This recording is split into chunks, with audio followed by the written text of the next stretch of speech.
Hello good morning students. आज अपन mechanics में next lecture करेंगे केपलर के ग्रह गति के नियम।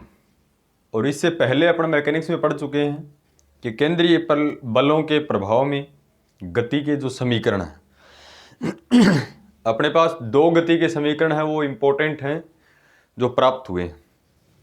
आज अपन डिस्कस करेंगे कि केपलर के ग्रह गति के नियम क्या है। Kepler's law of planetary motion. Kepler ने ग्रहों की गति से संबंधित अपने को 3 नियम दिए कि ग्रह अपने क्या होते हैं कि सूर्य के चारों ओर चक्कर लगाने वाले पिंड हैं, वो ग्रह कहलाते हैं। और ग्रह की गति है वो किस प्रकार से है। और केपलर ने जो नियम अपने को दिए हैं उससे पहले ज्योतिष के आधार पर इसको मानते थे कि ग्रह वो किस प्रकार से गति करते हैं। कभी कभार ये माना गया कि ग्रह हैं वो वर्ताकार गति करते हैं या उनकी गति कंप्लीटली वर्ताकार नहीं है, सूर्य के चारों ओर चक्कर लगाते हैं। अभी तक अपन 9 ग्रहों के बारे में पढ़ते हैं और एक ग्रह के हटने के बाद अपन ऑलमोस्ट 8 ग्रहों की गति की विवेचना करते हैं। और ग्रहों के बारे में बेसिक जानकारी अपन छोटी क्लासेस में पढ़ते हैं। और केपलर की ग्रह गति के नियम 1609 में खगोल वैज्ञानिक केपलर द्वारा प्रतिपादित किए। और इसके 3 जो नियम हैं वो काफ़ी इम्पोर्टेंट हैं। तो सबसे पहले अपन बात करते हैं कि खगोलीय वैज्ञानिक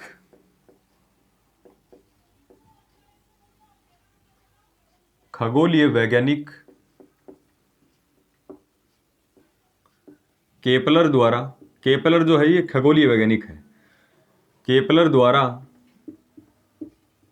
1609 में ग्रहों की गति से संबंधित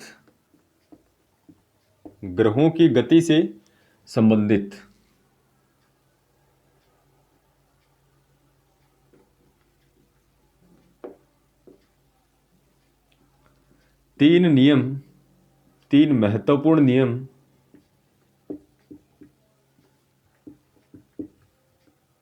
प्रतिपादित किए।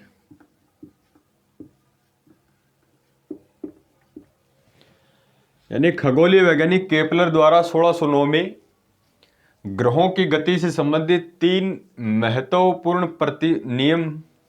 महत्वपूर्ण नियम प्रतिपादित किए। नियम प्रतिपादित किए गए 3 इंपॉर्टेंट लॉ हैं जो ग्रहों की कंप्लीट गति की व्याख्या करते हैं, उनके एक्सप्लेनेशन करते हैं। वो 3 नियम अपन पढ़ेंगे। सबसे पहला जो नियम है केपलर के ग्रह गति का प्रथम नियम, इसी प्रकार से द्वितीय नियम और तृतीय नियम।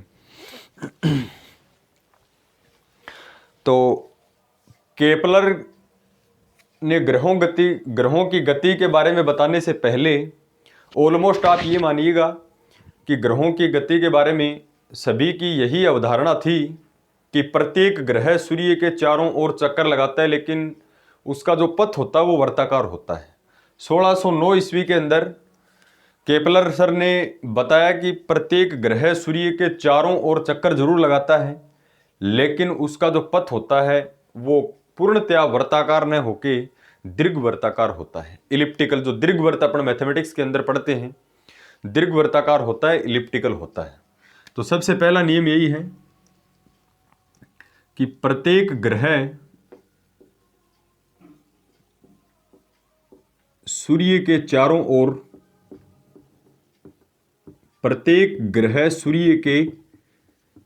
ओर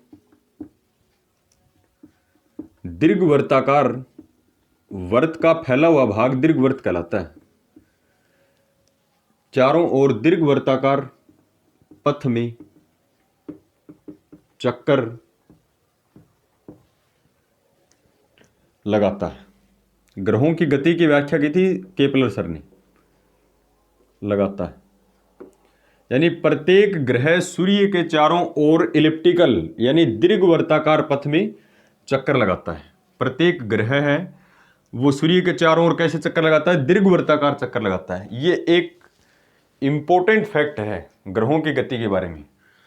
तथा अपन कह सकते हैं कि प्रत्येक ग्रह के केंद्र पर सूर्य होता है।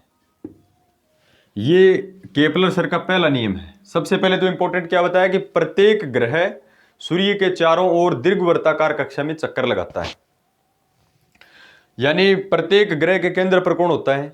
सूर्य होता है। ये इंपॉर्टेंट फैक्ट है। और सेकंड जो लॉ है वो क्या है? देखो, सेकंड लॉ में ये बताया कि ग्रह द्वारा प्रति सेकंड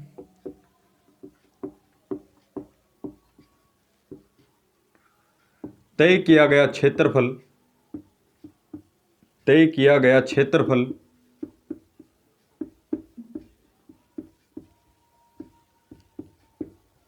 समान रहता है, या फिर अपन बोल सकते हैं नियत रहता है।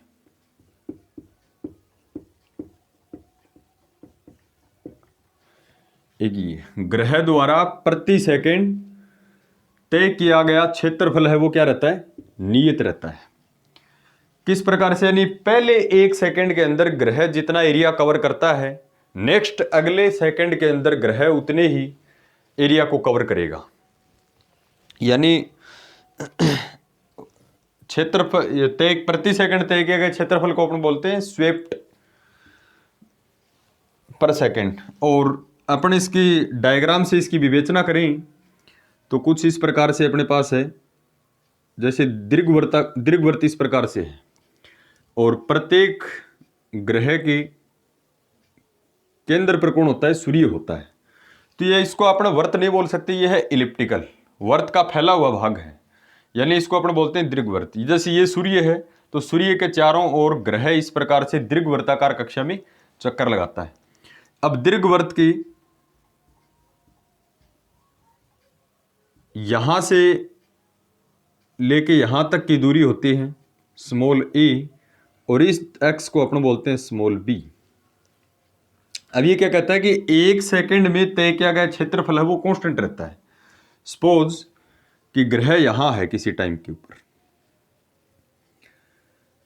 और एक सेकंड में वो गति करके इस प्रकार से यहां पहुंचा,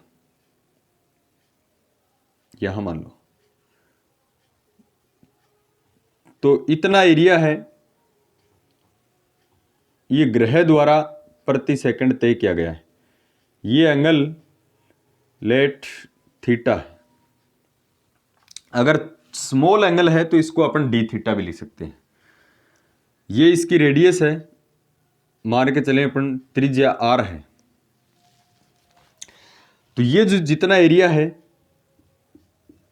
एक सेकंड में ये एंगल थीटा है, ध्यान रखना। यहां ये मैंने जो छायांकित भाग किया है, एक सेकंड के अंदर इतना एरिया इसने कवर किया है, तो नेक्स्ट अगले सेकंड के अंदर इतना ही एरिया है वो कंप्लीट करेगा। जैसे इसकी बात करें तो ये लेंथ ज़्यादा है, यहां पर अपन बात करेंगे तो एक सेकंड में ये दूरी ज़्यादा तय करेगा, यानी ये दूरी ज़्यादा तय करेगा। लेकिन ये नहीं, अपन नहीं मान सकते कि लघु अक्ष है तो ये डिस्टेंस और ये डिस्टेंस बराबर है तो एरिया है वो बराबर निकलेगा। तो इसमें क्या करता है, ये दूरी ज़्यादा तय कर लेता है। इस साइड की जो डिस्टेंस है जिसको अपन विड्थ बोल सकते हैं वो ज़्यादा दूरी तय कर लेता है। ये एक्सपेरिमेंट से है कि प्रत्येक सेकंड तय किया गया क्षेत्रफल है वो कांस्टेंट रहेगा हमेशा। ये अपने को ध्यान रखना है। और इसको अपन निकाल भी सकते हैं बाय मैथमेटिकल कैलकुलेशन। तो इसको अपन ये निकालें कि प्रति सेकंड तय किया गया जो क्षेत्रफल है वो कांस्टेंट। तो इसका अपन इस भाग का अपन क्षेत्रफल निकालें, इस भाग का अपन क्षेत्रफल निकालें तो ये ट्राइंगल की फॉर्म में मान सकते हैं अपन, ये बिल्कुल चाप है। तो चाप है तो इसको अपन त्रिभुज इस प्रकार से कुछ निकाल सकते हैं बाहर। इस चाप को एक बार के लिए अपन सीधी रेखा मान सकते हैं, और सीधी रेखा मान सकते हैं तो तीन भुजाओं से निर्मित जो आकृति है वो त्रिभुजाकार होती है। तो इसका अपन 1/2 गुणा आधार गुणा ऊंचाई से अपन एरिया निकाल सकते हैं इसका। तो इसका एरिया जो है वो कितना होगा, 1/2 गुणा आधार गुणा ऊंचाई। इस फॉर्मूले से अपन इसको एरिया को कैलकुलेट भी कर सकते हैं। 1/2 आधार, देखो इसका बेस मान लें अपन ये है r, तो इसका बेस हो गया r इंटू में ऊंचाई, ऊंचाई अपन बोलते हैं एक बार चाप को, और चाप बराबर क्या होता है, क्योंकि कोण बराबर होता है चाप बट्टा त्रिज्या। चाप बट्टा क्या होता है, त्रिज्या। तो अपने को चाप चाहिए तो चाप बराबर क्या होता है, त्रिज्या गुणा कोण। तो त्रिज्या यानी रेडियस इसकी अपन r माने, और इंटू में कोण अपन मान लें इसका थीटा। तो इसको अपन ये बोल सकते हैं 1/2 r square theta equals to constant, यानी नियत रहता है। ये इसकी मैथमेटिकल कैलकुलेशन है। तो अपने को दो नियम समझ में आ गए कि पहला तो क्या कहता है, प्रत्येक ग्रह सूर्य के चारों ओर दीर्घवृत्ताकार कक्षा में चक्कर लगाता है। सेकंड क्या कहता है कि ग्रह द्वारा प्रति सेकंड तय किया गया क्षेत्रफल क्या रहता है, कांस्टेंट रहता है। मान के चलो कि पहले सेकंड में इतना एरिया इसने कवर किया, तो नेक्स्ट सेकंड में इतना ही एरिया कवर करेगा। तो ये ग्रह की गति के दो नियम हैं। और थर्ड नियम की अपन डिस्कस करें। तीसरा नियम क्या है, देखो ये यहां से यहां तक ये जो होती है, ये होती है दीर्घ अक्ष। इसको दीर्घवृत्त के अपन क्या बोलते हैं, दीर्घ अक्ष। और यहां से लेके यहां तक की जो होती है इसको अपन बोलते हैं लघु अक्ष। इसको अपन क्या बोलते हैं, लघु अक्ष। तो थर्ड एक्सपेरिमेंट से अपने को ये पता चला, जो ग्रह का एक चक्कर पूरा करने में लगा समय, कोई भी सिस्टम है अपने पास, उस सिस्टम द्वारा एक चक्कर पूरा करने में लगने वाला समय जो आवर्तकाल कहलाता है, इसको अपन टी से लिखते हैं। तो ग्रह द्वारा या ग्रह का आवर्तकाल जो होता है, यानी ग्रह ने यहां से चलना स्टार्ट किया और ग्रह एक पूरा कंप्लीट साइकिल कब होगा, जब वापस यहीं पर पहुंच जाएगा। तो इसके लिए टाइम की कैलकुलेशन की है केपलर सर ने।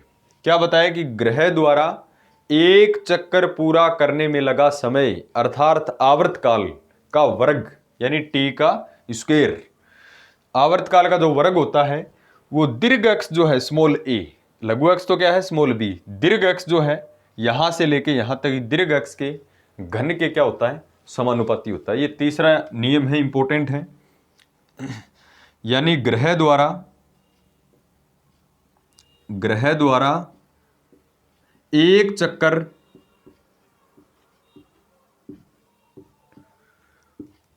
पूरा करने में लगा समय, लेकिन यहां से लेके वापस यहां पहुंचेगा उसमें जो टाइम लगेगा, पूरा करने में लगा समय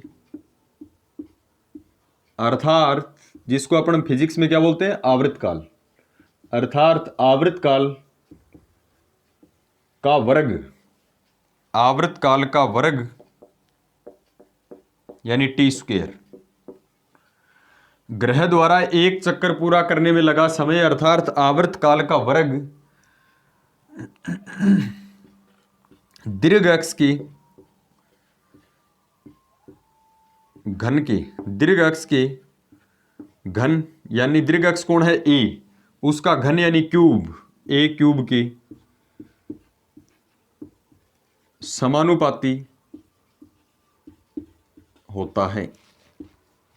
थर्ड नियम ये है, ग्रह द्वारा एक चक्कर पूरा करने में लगा समय अर्थात आवर्तकाल का वर्ग दीर्घ अक्ष के घन के समानुपाती होता है। यानी अपन क्या बोल सकते हैं कि टी स्क्वायर समानुपाती ए क्यूब, या अपन समानुपाती का चिन्ह हटाए तो कांस्टेंट आता है, टी स्क्वायर बराबर उसने केपलर ने ले लिया कांस्टेंट के ए क्यूब, जहां के क्या कहलाता है, केपलर कांस्टेंट कहलाता है, where K equals to Kepler constant, Kepler नियतांक कहलाता है। तो ये है ग्रह की गति के तीन नियम जो केपलर सर द्वारा 1609 के अंदर प्रतिपादित किए गए। इनमें आपको ज़्यादा रटने की जरूरत नहीं है। सबसे पहले ध्यान रखना है कि प्रत्येक ग्रह सूर्य के चारों ओर दीर्घवृत्ताकार कक्षा में चक्कर लगाता है। दूसरा अपने को बताना है कि प्रत्येक सेकंड तय किया गया क्षेत्रफल है वो कांस्टेंट रहता है। और थर्ड क्या बताया कि ग्रह द्वारा एक चक्कर पूरा करने में लगा समय का वर्ग जो है t², वो दीर्घ अक्ष के घन के क्या होता है, समानुपाती होता है। तो ये केपलर की ग्रह की गति के तीन नियम हैं जो काफी इंपॉर्टेंट है।